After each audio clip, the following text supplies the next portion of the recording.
Olá pessoal, nessa aula nós vamos ver alguns tipos de dados e como configurá-los no nosso editor de planilha no Google Sheets. Nós já vimos um pouco, falamos nas aulas passadas, sobre os formatos mais comuns. O formato é indicado em geral pela extensão do arquivo, por exemplo, CSV, XLS. Agora nós vamos falar sobre os tipos de dados. Quando nós falamos sobre tipos de dados, nós estamos nos referindo especificamente aqui a uma determinada configuração dos editores de planilha que vai indicar qual tipo de dado, qual informação que está inserida em cada coluna. Vamos dar uma olhada em por que é importante a gente entender isso e alguns cuidados que a gente deve ter na hora de configurar os nossos tipos de dados. Então aqui nós estamos vendo alguns tipos de dados mais comuns. A gente pode ter, por exemplo, datas em diferentes formatos, por exemplo, dia, mês e ano, ou, por exemplo, num formato de mês, dia e ano. Por isso é importante a gente configurar também a localidade na nossa planilha, pois a depender de em qual localidade ou em qual forma que ou formato que os dados estão estruturados, a gente vai ter diferentes formatos de dados, de data, de moedas, por exemplo. Então, a data é um dos formatos possíveis para a gente configurar os dados na nossa planilha, mas temos outros. Por exemplo, caracteres, também, ou chamado de strings. Você vai encontrar basicamente textos ou sequências de caracteres fixas que podem ser configuradas. Em seguida, a gente tem números.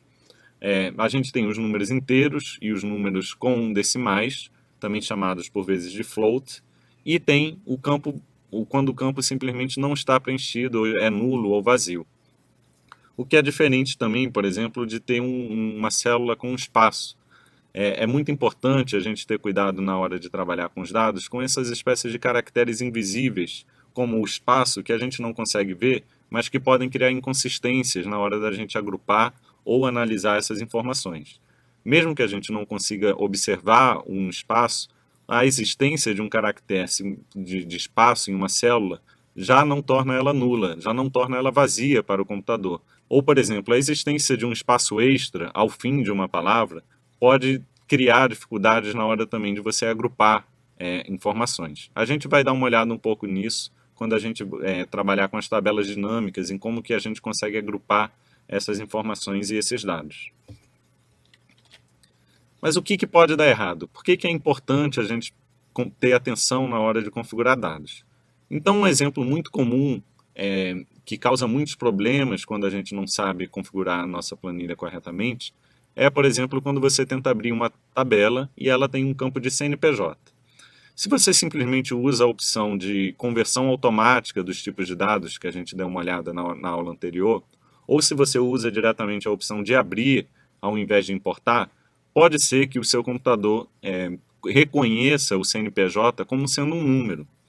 Acontece que, por mais estranho que possa parecer num primeiro momento, o CNPJ não é um tipo de dado numérico, no sentido de que não conseguimos fazer operações com CNPJs. Por exemplo, não faz sentido a gente somar ou dividir um CNPJ pelo outro. E tem outro problema. Então, se a gente pensasse que o CNPJ é um número, como os computadores ou os editores de planilha, por vezes podem assumir, se você não configura manualmente essa informação do tipo de dado, o que acontece com um zero à esquerda em um número? Os números não precisam de zero à esquerda. Então, o seu editor de planilha poderia automaticamente remover esses zeros, que no caso do CNPJ é uma informação importante e que, se for suprimida, pode ocasionar problemas na hora da gente analisar ou cruzar essas informações. O CNPJ é uma string, ou seja, uma sequência de caracteres. Uma string não precisa ser necessariamente textual, com caracteres alfabéticos. Ela pode ser também numérica. É importante você ter atenção a isso, pois se você não configurar corretamente os números, ou se você configurar incorretamente, por exemplo, um CNPJ como número, você não vai conseguir fazer operações como soma, ou pior, você pode ter informações suprimidas da sua base de dados, como a gente acabou de ver com esse exemplo de um CNPJ com zero à esquerda. Então vamos olhar agora na prática como que a gente configura isso no nosso editor de planilha. Então aqui a gente voltou para a tabela que a gente estava trabalhando anteriormente, que nós conseguimos importar. Lembrando que nós já configuramos a nossa localidade, pois observamos que ela está num padrão com um ponto como separador de decimal. E agora nós vamos configurar os tipos de dados. Como que a gente configura os tipos de dados? Você deve prestar atenção inicialmente, principalmente nos tipos de dados numéricos ou nas colunas que são necessárias para a sua análise. Digamos que aqui nós queiramos analisar o valor líquido desses gastos dos deputados em 2019.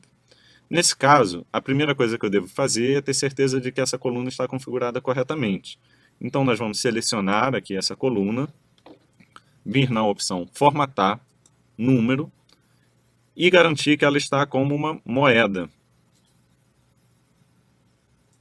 Repare que ele assinalou como dólar, pois eu configurei a minha localidade como Estados Unidos, por conta do decimal.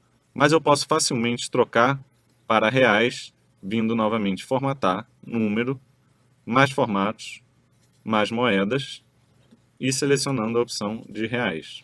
Agora ele já me mostra automaticamente esse valor como reais. Repare como é importante essa configuração dos tipos de dados. Se eu tento ordenar a minha tabela pelo valor do documento, que é um tipo de dado que eu ainda não configurei como moeda, vamos ver o que acontece. Vou classificar a minha página pela coluna J. Repare que ele não está ordenando corretamente os dados. Ou seja, ele não consegue entender essa coluna como um campo numérico, pois eu tinha optado de fazer essa configuração manualmente. Ao contrário, com essa coluna que nós já configuramos, eu consigo corretamente ordenar a minha planilha de forma numérica, de forma correta. Veja que aqui ele está ordenando numericamente perfeitamente, enquanto na outra coluna que nós acabamos de fazer, isso não foi feito. Para eu configurar como moeda, ou configurar o tipo de dado dessa coluna, eu vou em formatar, número, moeda. No caso, eu já posso selecionar direto a moeda reais. E ele automaticamente vai formatar essa representação desses valores para mim como reais. Outros tipos de dados comuns que a gente viu são a data e o texto, que seriam as strings. É importante também você ter atenção ao formato da data que você está querendo configurar para conseguir utilizar esse campo corretamente. Essas são basicamente as principais atenções que você deve ter na hora de configurar os seus dados e de importar os seus dados para o seu editor de planilha e preparar terreno para você começar de fato a utilizar essas informações em suas reportagens e entrevistar essa base de dados.